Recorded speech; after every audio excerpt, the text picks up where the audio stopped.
Should we talk about something amazing, which is the initiative that is Limit Break? Yes. So, Limit Break is a mentorship program aimed at underrepresented people working in the UK games industry, and it's been going on for a few years now.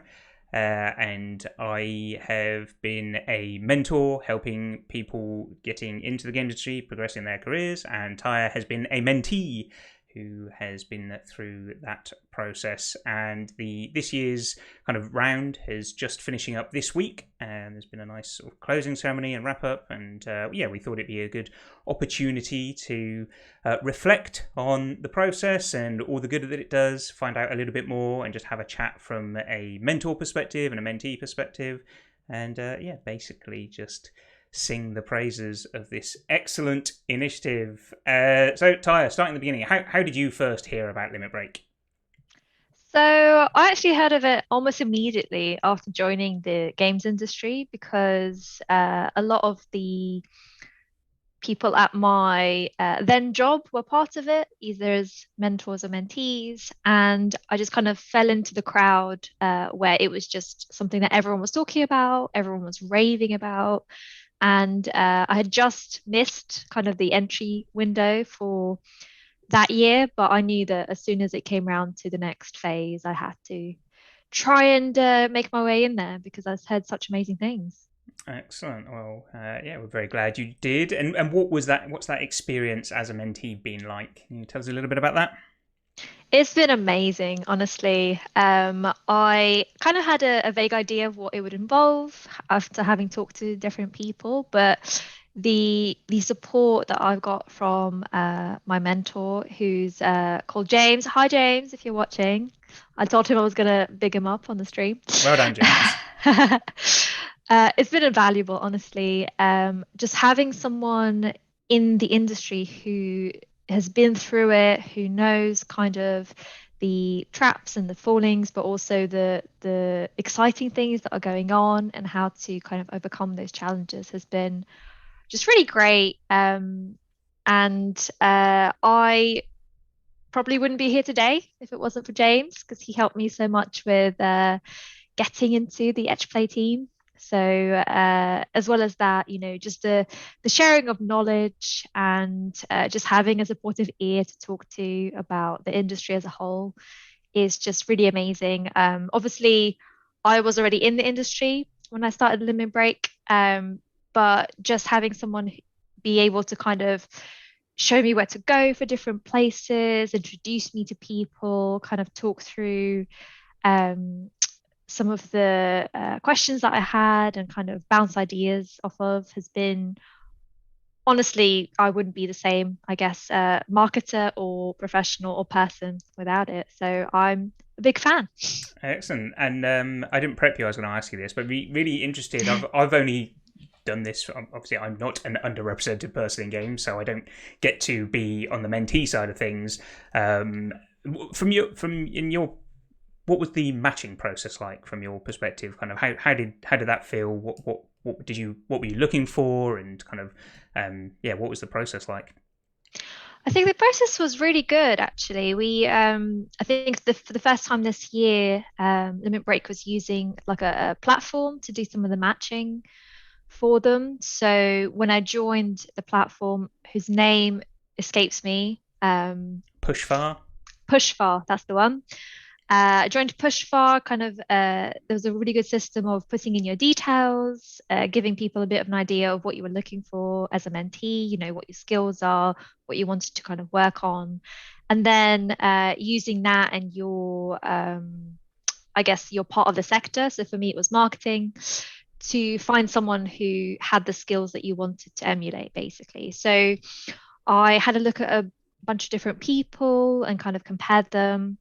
And what I was looking for at the time was someone to help me understand more about games PR because that was the job that I was doing at the time, and I really wanted to learn more from someone who was working in-house as opposed to an agency to really understand, what the different challenges were and how they were innovating their own marketing strategies, which I was really interested in. And James and I got connected. We started chatting a little bit about, what I was looking for, what kinds of things I wanted to learn. And we figured out quite quickly that we were really aligned on a lot of different things in terms of how we approach marketing, the kind of ideas that we had. And as he's not in-house, he is still a bigger agency, but the way that he works is really closely with the games that he represents and the studios that he represents. So being able to see kind of how bigger I'm not sure what that flash was, sorry. Just distracted me. Being able to see kind of his experiences and his processes was really illuminating. And yeah, I thought it was a pretty good process. And yeah. Nice. Very cool. I'll give you a sort of glimpse to the imposter syndrome that floats all the way up to the mentor side of things as well. Like that matching process, I personally find terrifying. It's kind of like, oh, what if nobody wants to learn from me, or and I see a lot of people who I encourage to sign up and become mentors. Kind of everybody's doubting themselves. What if I've got nothing to offer? But yeah, it is really interesting, kind of the different people that you get to meet through it, and it is good. Like I say, everybody puts their profile on and their skills and areas of expertise, but there's always I think there's always far more people than there are mentors to cater for. So yeah, I think there's everybody's got something to offer, and the process will match with the most appropriate people. So yeah, it's really good. So other than obviously you had that relationship with, and did you know James beforehand, or was it through Limitbreak that you got to? Vaguely, we kind of had spoken a few times on Twitter, Right. but we didn't have like a personal relationship beforehand. So it was a good opportunity to also just meet someone really cool and talk about games. And is it ICO Partners, James? Is that right? Yes, yeah, that's right. We're big fans of their work here, and we often reference the Steam newsletter and the various tools that they share. So well done, James and crew. Lots of love from us here. So yeah, other than that relationship with the mentor, was there any other elements of Limit Break that you got value from, or you can share a bit more detail about?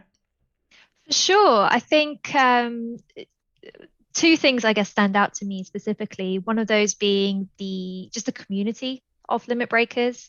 We have a Slack channel where everyone kind of can chat and discuss ideas, ask questions.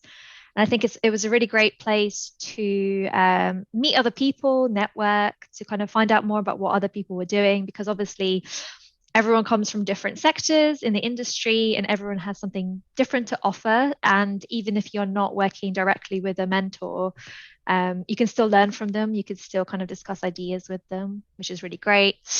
And the other thing was definitely some of the educational and kind of community events that Limit Break held. They did, round tables and workshops and all sorts of other events about a lot of different areas, both in terms of kind of disciplines, but also things like mental health and well-being, things like diversity. And it's always great to be able to learn from specialists in the field and kind of, again, get that community feeling of, we're all working here to make the industry a better place. So I think, lots of good in the.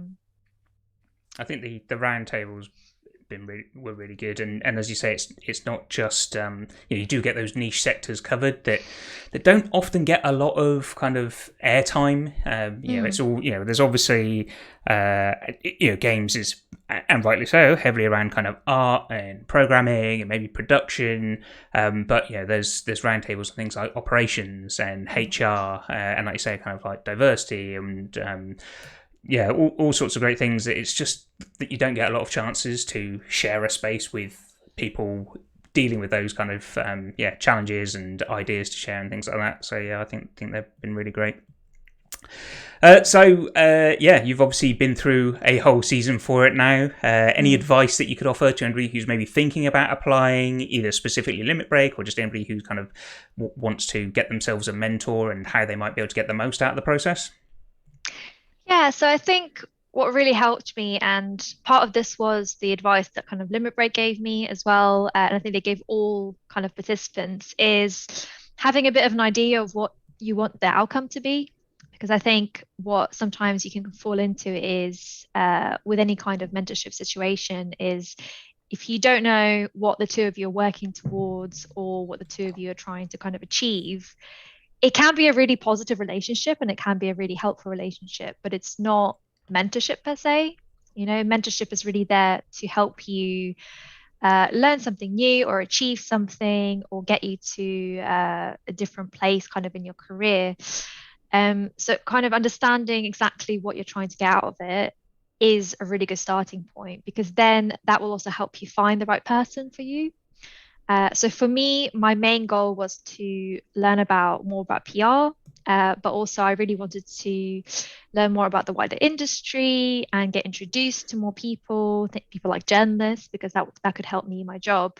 So I really focused on finding someone with that experience, and that's kind of how my mentorship was organized, was around these different questions about PR. And apart from that, I think just being kind of, and I think we all kind of say it, but kind of open and honest about both your strengths and kind of where you want some support in.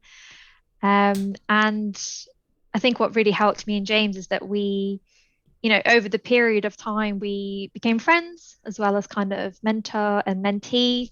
And we've carried on kind of chatting as well. And having that positive, kind of friendly person in the industry, knowing that they will champion you no matter what. It's just to be open to that and kind of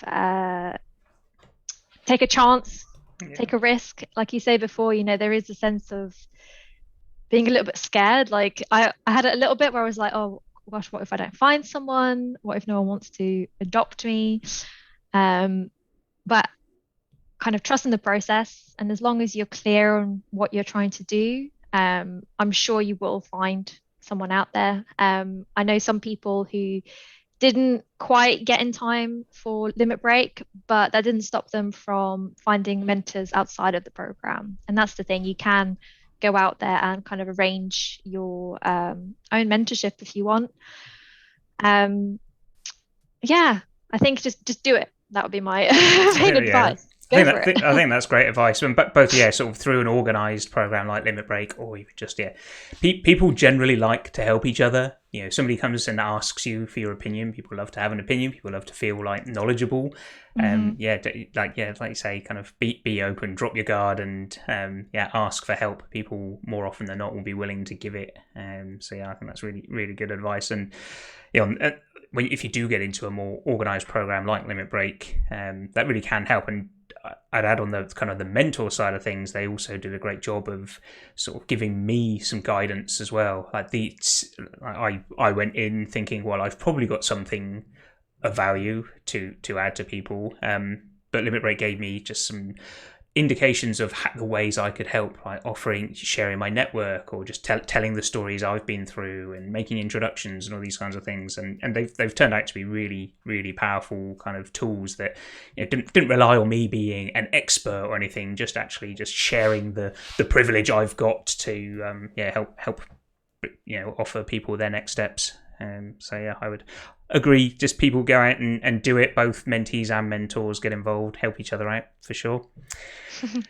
Any other final thoughts you'd like to mention about Limit Break? You're going to be signing up next year?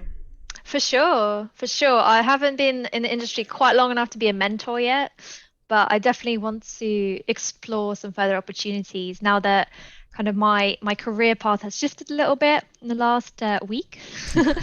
So it'd be good to find someone to kind of share that journey with and upskill myself a little bit more. And kind of, it's just so nice having someone who knows what it's like to kind of do your day to day and knows kind of the challenges that come up and that you can share your wins with as well. So I definitely will be. And I guess as a final thought, just to echo what I said before, is just look out what there is, try and look out for all these different initiatives. There are a lot of things out there, and even if they're not formalized, like Dan has rightly said, whenever I've had questions and I've just gone to someone on my Twitter or someone on LinkedIn, they have always been really nice and friendly and kind of answered the questions that I've had. So, you know, have some courage to reach out to those people and build that network, because it's really handy.